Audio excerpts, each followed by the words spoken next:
Hello, everyone, and welcome to this week's edition of TSFP, the Spanish football podcast. I'm Phil Kitromilides. I'm joined by Sid Lowe, who looks to be in a slightly low-level hotel room somewhere in Galicia. Hi, Sid. I feel that the framing of it's brilliant, isn't it? You've got the air conditioning thing above there, the emergency escape route stuff on the door. Actually, the rest of the room is sort of okay. And the most important thing, it's got a kettle. And this is very un-Spanish. This is a real rincon cultural right from the start. It's got a kettle and it's got mugs that are actually mug-sized. It's amazing. And tea bags. Would you believe it? What, there were tea bags in the hotel room? You didn't bring your own? Yes, there were tea bags in the hotel room. And down in the breakfast room, there were proper tea bags, which, of course, I might have secreted a few of them away from the breakfast room and brought them up with me. All right, try not to secrete too much, Sid. It's early on a Monday morning. Let's get right into it. This is what happened on Matchday 8 in La Liga EA Sports. Friday night saw Osasuna come from behind to beat Getafe 2-1. Saturday saw Oviedo lose 2-0 at home to Levante. Sydney went up to Oviedo for that game. You crazy, crazy man.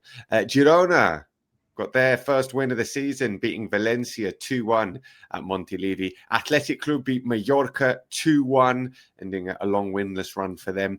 And Real Madrid beat Villarreal 3-1 at the Bernabeu. Then on Sunday, Elche suffered their first defeat of the season. They went down 3-1 to Alaves. Sevilla beat Barça for the first time in 10 years, and not just beat them, but beat them 4-1. At the Estadio Ramon Sanchez Pizjuan as well. Big, big result. Betis beat Espanyol 2-1. Betis goalkeeper Pau Lopez saving a penalty in the last minute against his former club. And then giving it all that. Yes. Yeah, no celebrating against former clubs, right? Rayo beating Real Sociedad by a 0-0. Magnificent results for the mighty Rayo Vallecano. Real Sociedad, absolutely dire. Just a terrible football team at the moment, and beaten 1-0 by Rayo. And Celta Vigo drew their 6th game of the season by the same scoreline. It finished 1-1 at Balaidos last night against Atletico Madrid. You were at that game as well, Sid. More on that in just a second. If you're enjoying this podcast and you like Spanish football and you like hearing about Spanish football and La Liga and Spain as a whole, why not join us over at patreon.com/TSFP. Membership starts from just €4.75 a month. And with those €4.75 a month, you get the Monday and Friday podcasts without any adverts. You get a Q&A pod. You get a bonus pod. You get the newsletter and you get the Discord. If you give us a little bit more money, you get access to the TSFP diary and our Zoom calls as well with patrons. So come and check us out. Patreon.com/TSFP.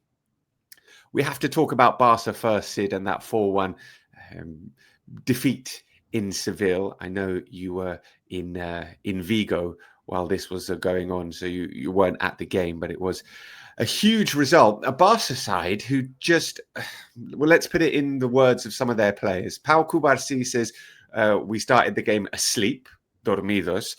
Pedri said, we didn't know what to do with the ball in the first half. We didn't know how to attack. We didn't know how to defend. And they were really shockingly bad, particularly in the first half. Second half was a little bit better, although not much. But yeah, this was a stunningly poor performance from Barça. Yeah, it was. It was really poor. And I like the way that Pedri analysed it post-game, because he picked up on 3 or 4 things and kind of kept going back over them. You know, we didn't use the ball well. We weren't able to get out of the press. We weren't able to find the pass. We were pulling that defensive line up at the wrong time sometimes and not judging it well. And in a very kind of downcast sort of way, and in a very short way as well, Pedri touched on, as I say, 4 or 5 really big flaws in the Barcelona team. I think we do have to talk about the quality of the way that Sevilla played. I think we have to talk about the approach. They shifted from 5 at the back to 4 at the back. They went for extra men in midfield. There was a very nice way of putting it from Mateus Almeida, the coach of Sevilla, and he said, we put a man on all of their brains. All of the brains in the midfield that see the pass and play the pass, we put people on them. So there wasn't a way of playing that pass through. And then, of course, going through the gap. Remember, Phil, the game at Vallecas, I'm sure you do, where after the game, Isi Palathon had said that Inigo Perez had talked about the flick line and how high it was and how you go through it. And Rayo Vallecano, I thought, were very unfortunate not to win that game. Brilliant performance from Joan Garcia, who saved Barcelona repeatedly. And this was similar. So 1-0 up, Sevilla already could have been 4 up. When they got the second, it was no more than they deserved. At 2-1, once Barcelona got one back and Rashford scored a brilliant goal just before half time, I actually thought Barcelona might get back into it because they had quite a bit of the ball. They weren't. I wouldn't say they were creating clear chances, but they were starting to put the pressure on. It started to happen. They get a penalty, which would have made it 2-2, and who knows at that point if they then go on and win it. But I think you have to take a step back, and I think you have to take a step back from that, and you have to take a step back away from the refereeing decisions, of which Barcelona obviously have talked a bit, although Flick hasn't because he always tries not to, and just look at the overall picture. And the overall picture was a team that was totally overrun by a Sevilla side who I thought got it absolutely right. I mean, the context to this, Barcelona had a challenging and grueling game in midweek in the Champions League against the best team in Europe right now, who are PSG. Sevilla had all week to prepare for this game. It was also very hot in Seville, 32, 33 degrees, 4 o'clock kickoff. I mean, it was hot for both teams as well, but perhaps for Barcelona's style and the intensity with which they need to play with, it wasn't conducive for that. But that's by the by. I want to pick up on what you said about the high line, Sid. Now, I don't know about you. Obviously, you work for various international media companies. Do you tend to hear people go on about this high line all the time as it is the defining thing about Barcelona? Because I do as well. And people say, when are they going to stop playing this high line? Why are they still playing this high line? Whilst forgetting that they won a domestic treble and very nearly got the Champions League final playing with this high line. I think the question is not if they're going to stop playing it, but what Pedri touched upon there. He said, and I'm not sure what the exact translation is for this. Tiramos la línea cuando no debíamos. We played that offside trap a couple of times when we shouldn't have. We stepped up when we shouldn't have. It's not whether or not they're going to change playing that high line. They are. It's how they implement it and when they implement it into games, which they didn't do correctly here. Exactly that. And to pick up on your first point, I spent the whole of last season trying to say to people, look, here we are looking at this. And of course, it's natural in a way that you analyze it through that when you watch Barcelona. Sure. You can see the risk. You can see that. Let's carry on with that idea of the line. You can see them on a tightrope and you think, wow, they take a step wrong and they're falling. But they were so good at the timing of it, of the pressure on the pass and not allowing teams through it. And that's one of the reasons why they were so successful last year. Albeit, even within that, you could maybe say, well, there were moments when perhaps they could have been a little bit less radical in it. But, and I totally agree with you. I had this battle constantly last year of saying to people, well, hang on. It's working and it works really well. And it's one of the reasons why they're so good to watch. It is one of the reasons that why when they get caught, they'll get caught badly. And, yesterday, I think I'm right in saying it's the 5th time they've conceded 4 goals under Hansi Flick. Real Sociedad, Inter Milan. I can't think what the other ones are now, but I had a list earlier. I think it was 4, maybe 5. And so, you are on that edge. And so when it goes wrong, it's going to go wrong badly. I think what's happening this year, and I completely agree with you, is that high line is not working as well. Now, there's a number of reasons for it, and I don't want to be oversimplistic.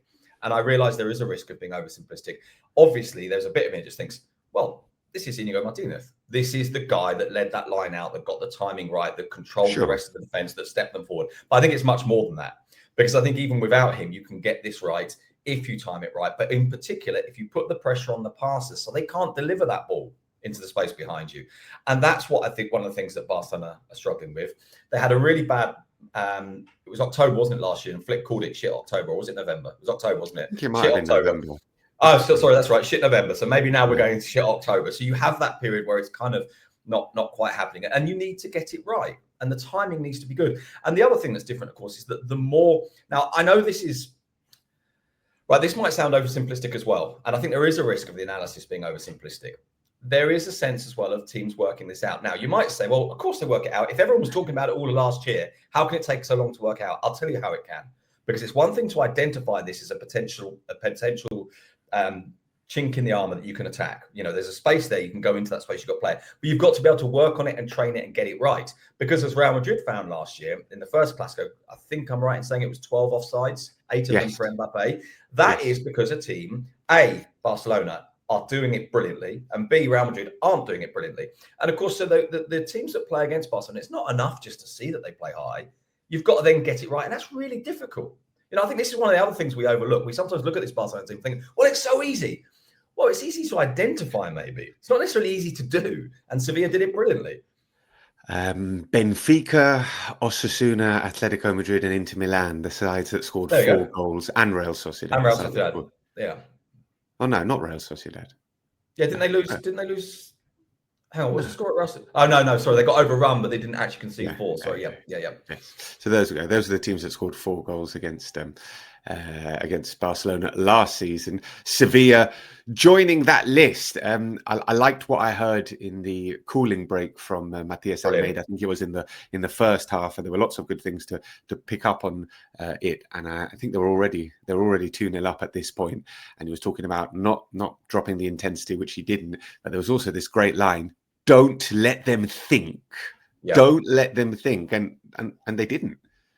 Well, I mean, the best, my favorite bit of that, and this is actually where I'm kind of thinking about the whole thing kind of is encapsulated in this. They're 1-0 up at that point, not 2. It's 1-0 up. It's just before they get the second. So that's Right. minute 33. And I think they get the second in minute 36. As you know, I'm always there looking at the minutes. And he says that thing about don't let them think. He says that thing, look, we have planned this. We don't break from the plan. We have planned this. We go for this. You don't let them think. You play that pass. And then his final line, which I love, he says, liquidate this. End this. No arsing about. Finish him. Back.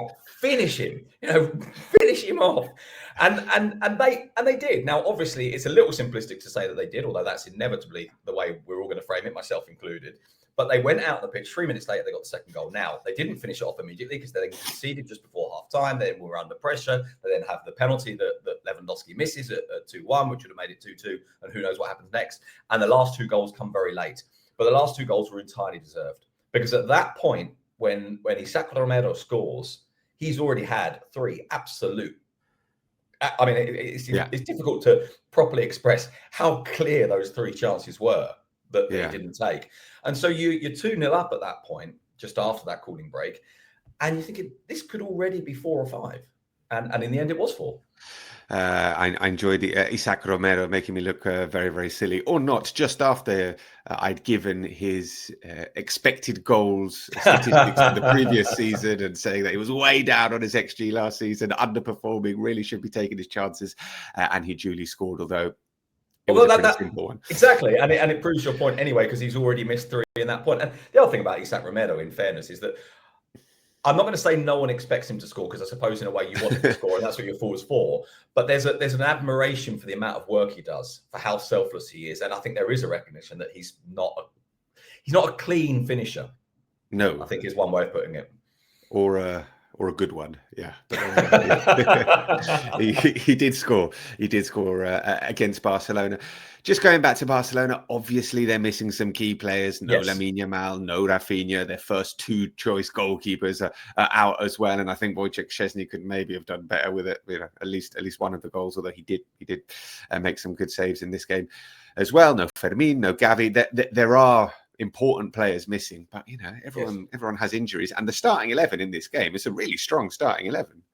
Yes, it is, but I do think that's true what you're saying. I do think there are some specific points you can pick up on in terms of mitigating factors, I suppose, for want of a better phrase. And as you say, the absence of Lamine, the absence of Rafinha. I think not enough is said about the absence of Rafinha, by the way. I mean, everyone focuses on Lamine, but Rafinha is their most decisive player last season. Yeah, but the thing is with Lamine, it's the aura that he has. Of course it is. That now it's a little bit like, I don't know what Messi and Cristiano. It's what the opponents feel as well. Like, oh my God, this guy's on the pitch as well. Yeah, and that he draws people towards him, and it opens space for everybody else. And I agree with you as well on Szczesny. We were talking about this, I think, in one of the podcasts last week. I can't remember if it was the one after the Champions League game. I think it probably was. And we were talking about how Szczesny is, one of the great stories in football over the last 10 years. This guy who comes out of retirement, wins it all domestically, and played brilliantly for Barcelona.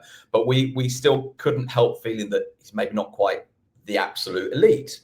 And the absence of Joan Garcia, I think, does matter. As I say, you can, and of course, people will have done, point at the penalty and say, well, I'm not sure about that. You can point at the missed penalty and say, we should have taken that. You can talk about some of those elements, but the overall feeling was a Barcelona side that was completely overrun. But it is true that even within that, a couple of key moments go their way, and perhaps they get away with this. But I suppose getting away with it would be the right word for it, because they didn't play well.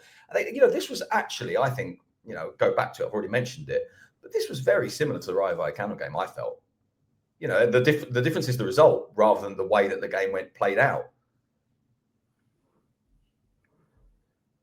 All right, let's talk about Real Madrid beating Villarreal by 3-1. Vinicius Jr. scoring twice, Kylian Mbappe also scoring Villarreal's goal. A brilliant finish from Jorge Micautadze. Villarreal, who started the game with Micautadze and Nicolas Pepe both on the bench. They came off in the second half, and the side looked particularly more dangerous. But by then, it almost felt like it was too late. Real Madrid, broadly speaking, controlled this game more or less for its entirety. I actually thought they played pretty well at some points. It wasn't a sparkling performance, but it was pretty good from Real Madrid.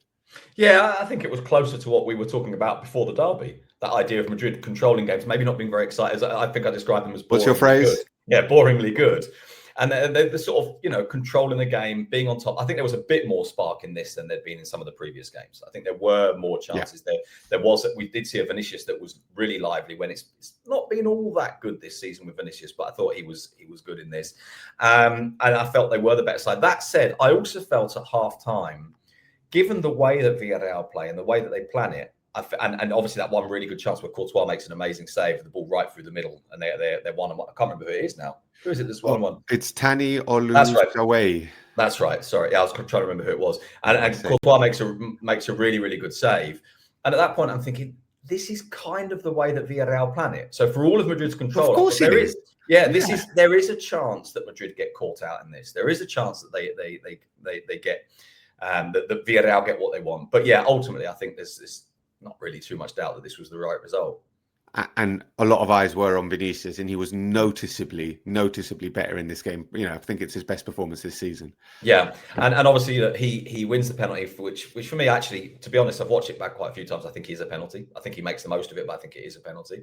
And Kylian Mbappe gives him the penalty, and I think there's an awareness there of kind of what it meant for Vinicius to have the chance to score. It's the first time he's got two, I think, for going back for sort of 18 months or so. And actually, no, maybe it's even longer than that. And it's not a great penalty, but he scores it. And I think there is what do you call this in English? An escenificación, a kind of a staging of the relationship between Vinicius and Mbappe there. It's kind of a statement. And I think that was quite important. And obviously, Vinicius has been under a lot of pressure and hasn't played particularly well, so much so that there's been this, we said it a few weeks ago, over the top debate about him. But some of the problems are real. And I think it was very noticeable that Mbappe tried to play that role. Now, I also think maybe I'm a cynic, but I'm a little bit sort of, what's the word? There's a bit of caution urged upon me by the fact that it's so public. It feels like it's being played out as much as being a real thing, if you see what I mean. Speaking of things being played out in public, Fede Valverde played it right back. Yeah, and did pretty well as well. Yeah, well, it's his best position.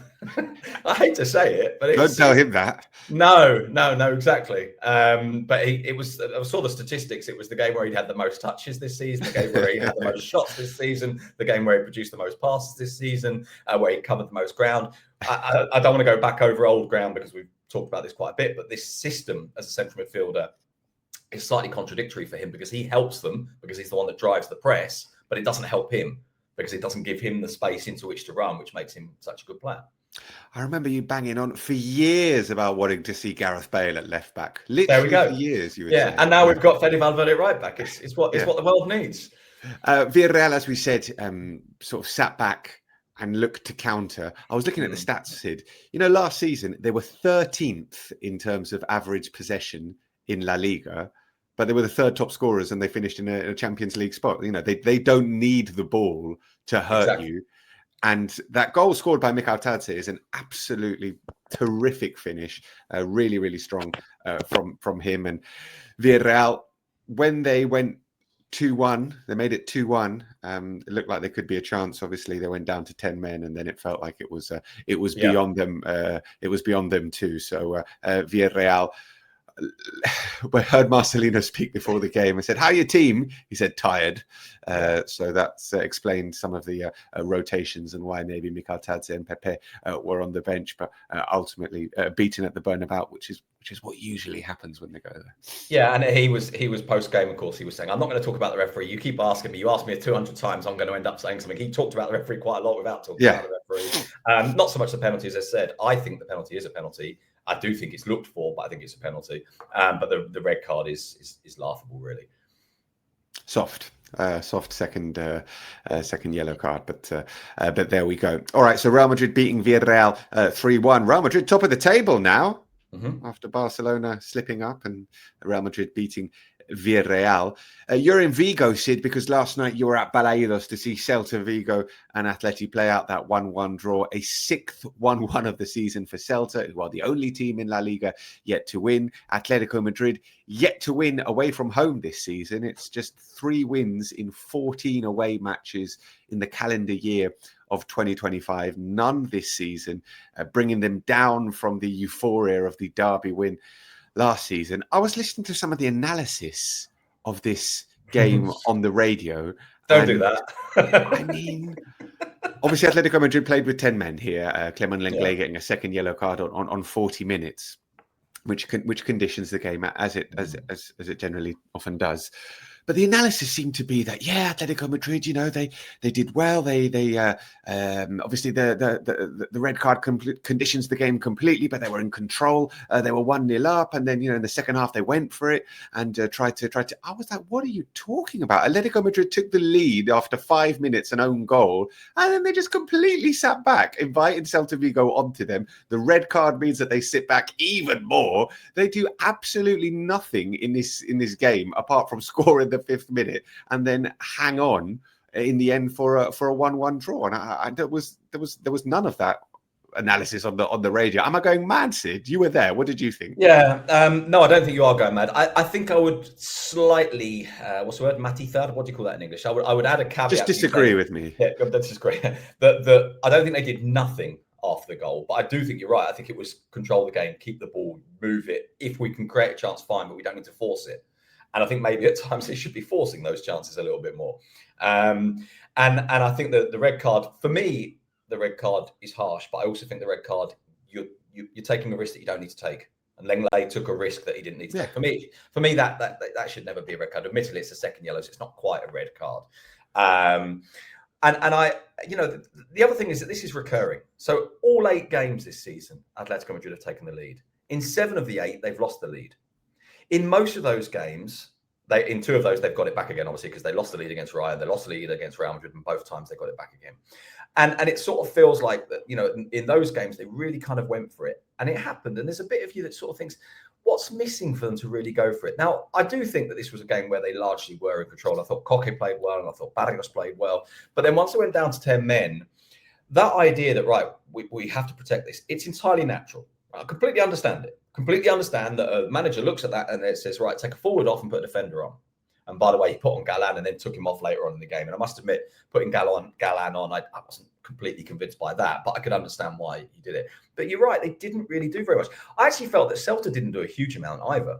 No. Until the late change and Aspas comes on. There was 2 of them who came on together, Aspas and who was the other one? They came on, I can't remember who the other one was now. That's terrible. Brian Zaragoza. Brian Zaragoza, that's right. And actually, Zaragoza didn't do a huge amount. No. But Aspas did, and they made a bit more happen.